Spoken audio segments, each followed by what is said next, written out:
So something pretty dramatic is unfolding, literally 200 miles above our heads. For the very first time in its entire history, the International Space Station is sending a crew home early because of a medical issue. And this is so much more than a headline. It's a really critical moment that could honestly redefine the future of human spaceflight. Let's break down exactly what's going on. Okay, so how did this all start? Well, it wasn't with a big explosion or anything like that. It all started quietly. A routine spacewalk just got canceled. Now, in the super high-stakes environment of space, even a tiny change to the schedule is a pretty big deal. And this was the world's very first hint that something was up on the ISS. And the official reason they gave? Just two words: medical concern. But in the world of human spaceflight, where every single detail is planned out to the second, that vague phrase, well, it was a bombshell. It immediately set off this huge wave of speculation and, of course, concern. But as it turns out, that canceled spacewalk was just the tip of the iceberg. The situation escalated, and it escalated fast, leading to a decision that will absolutely go down in the history books: a full, early return to Earth for the entire crew. I mean, you gotta really let that sink in. For over 25 years, a quarter of a century, we've had humans living and working continuously on the ISS. And now, for the first time ever, a medical issue is forcing an entire crew to abandon their mission and come home. That is an unprecedented and, I'm sure, an incredibly difficult call for NASA to make. So, of course, NASA leadership jumped on this right away to control the narrative.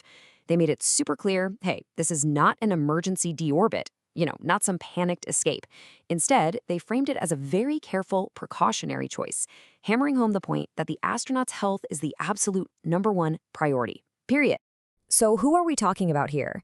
This decision directly impacts the 4 members of Crew 11. And this is an amazing international team from NASA, JAXA, and Roscosmos.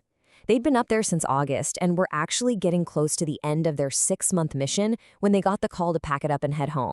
So this brings up a really good question, one you're probably thinking right now.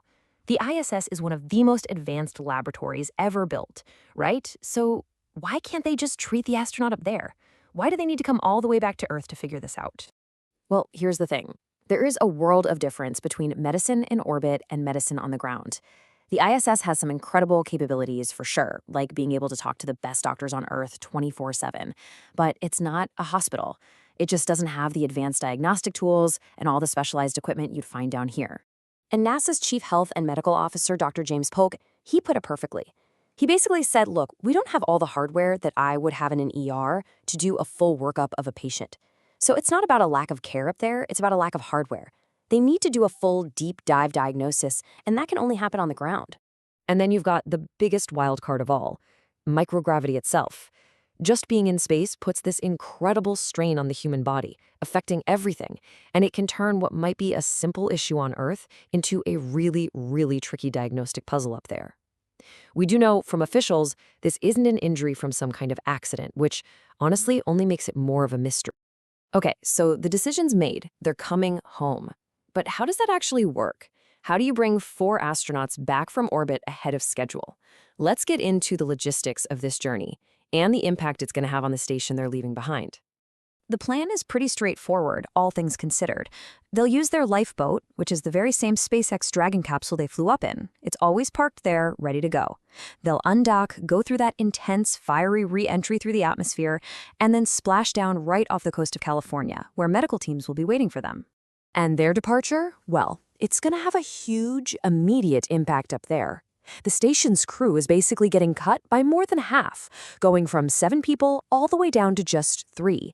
That's what's known as a skeleton crew. And what does a skeleton crew mean?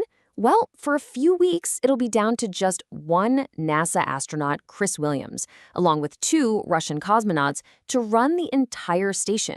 They'll likely have to scale way back on all the cool science experiments and really just focus on keeping the orbiting lab running smoothly.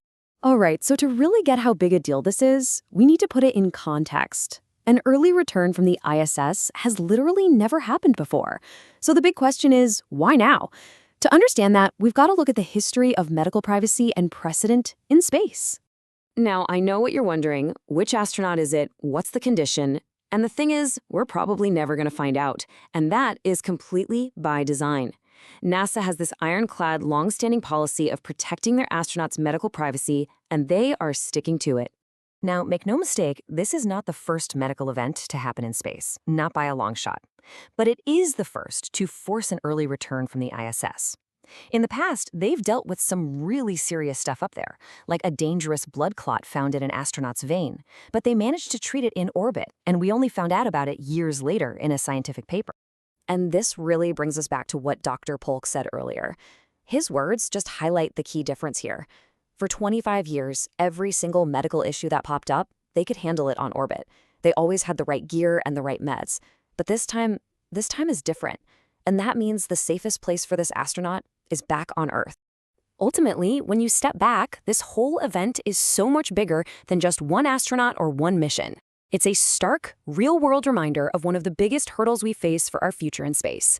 Getting home from the ISS takes hours. When we go to Mars, a return trip could take years. So this forces us to ask a really critical question. How are we going to solve the immense challenge of deep space medicine when coming home is no longer an option?